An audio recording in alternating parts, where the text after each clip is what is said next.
mpapampa aga m eburu aleluya eburu mbụ aga m akpara aleluya akpara anyị buru aleluya eburu bugara eze Jizọs.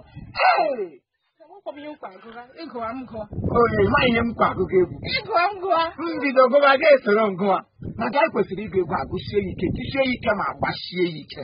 Chineke echetala ụwa niile, ọ bụghị sọ naanị na o chetara ụwa niile. Chineke echetala Imo steeti kpọmkwem. Enwere yunivesiti ọhụrụ, mahadum ọhụrụ pụtara ọhụrụ n'ala Igbo, n'ala Imo gọgọ ka ọ nọ. A kpọrọ ya Declaration University. Declaration University. Declaration University. Declaration University. Yes. Declaration University bụ university ndị chọọchị tikọtara aka wit ndị gọọmenti wee rụpụta. Ndị gọọmenti na ndị chọọchị gbakọrọla aka ọnụ otu wee rụọ university ahụ na-agwa bụ oge nyere ụmụ ogbenye aka. Yes, a sị na ibede n'ime university ahụ.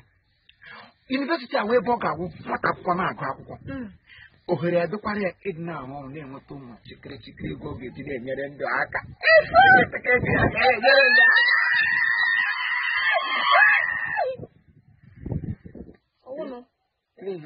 Ele ka m na-anọ ọrụ gị jikalụ m otu.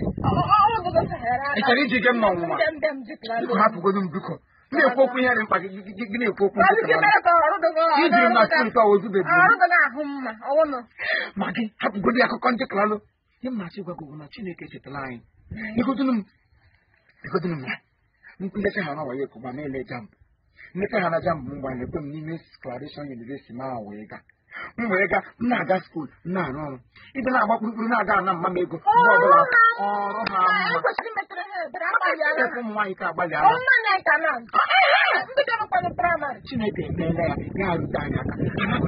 Anụkwa m so na yunivesiti anụ awụdụkwa ebe ọ ga-awụ ụdị private university ndị ọzọ ga-awụ ha rụcha ya oche ha bụrụ ego niile bịrị ụwa gọọmenti ndị n'elu oche ha sị ego ya ga-adị nwa affordable. Imagine ihe a na-anwụta n'obodo ndị ọzọ gaa n'obodo ndị ọzọ otu esi eme a na-enye ebutere ya na Naịjirịa butere ya n'Imo steeti. A sị ebe igoro na Maryland ebe ahụ ka a na-ete the take off place na ha wụ na Maryland n'Ekede. Yes, mana the main campus nọ na Nkwere local government. Lekwe Nkwere, lee Mgbabana, lekwe Nkwere, lekwe Aṅara, lekwe Nkwere, lekwe Isiweke, lee Nkwere, lee Mbaise mba anọ, Ọlụmba, lekwe ha lee Nkwere. Nsụkụsị gburugburu niile Owerri, nkụsị onye ọbụla Nkwere. Anyị na-aga, anyị na-ekwete, anyị na-aga, anyị na-ekwete. Chineke nna iji egwu.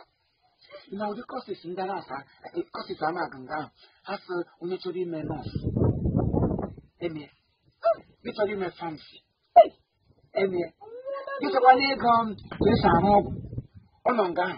Ma ndị na-agba ọkpụkpọ fisioterapist ọha agụ ya nga ahụ. Ị ga-agụ ya ọkwa ma kọmputa software development. Who told you?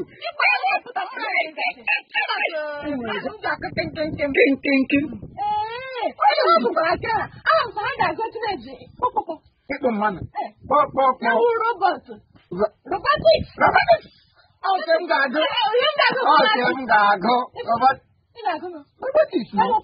Ihe m ga na-arụ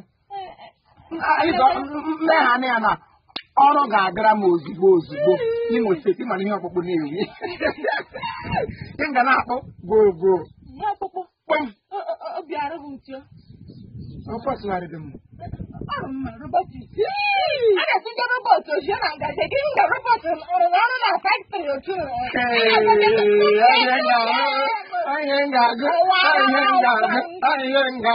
ngụcha anya mpụta onye rasị mkpọ ya nrọpọtụ ya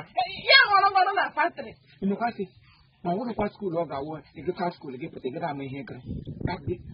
Practical aspect of it is the place ha ga-agbakwasị ụkwụ mgbe ọ kacha na the practical aspect of every course. Ime ihe ahụ ị na-agụ na-eme ya n'anya ị na-amụta ọhụrụ mgbe ọla gị kpara bayro ede eri ka ewu gị nweta ya nwatakịrị pụta gụcha skuul ọ sị gị na ya mere robotics gị ma na ọ mere robotics. Nkụta ya pụta ịhụ nga mkpụrụ mmadụ oche amada tie esi ihe agụrụ agụ ma ọ dị ihe amụrụ amụ. Gịnị ka ị na-akọrọ m? Declaration University nwa mgbe nta na lekọta ga-esi na-adị iche Presume. And I go, anytime I wait to lay down, pass into Claration University. When I can go, I got Claration University. Oh, yeah. Claration Munuku Monienta. Meseke, Nedimana. Onobola, Akaya de Rutia. Macachinete. I love Frendo. I love Chineke. University. Claration University. Claration University. Claration University. Claration University. Claration University. Claration University. Claration University. Never met.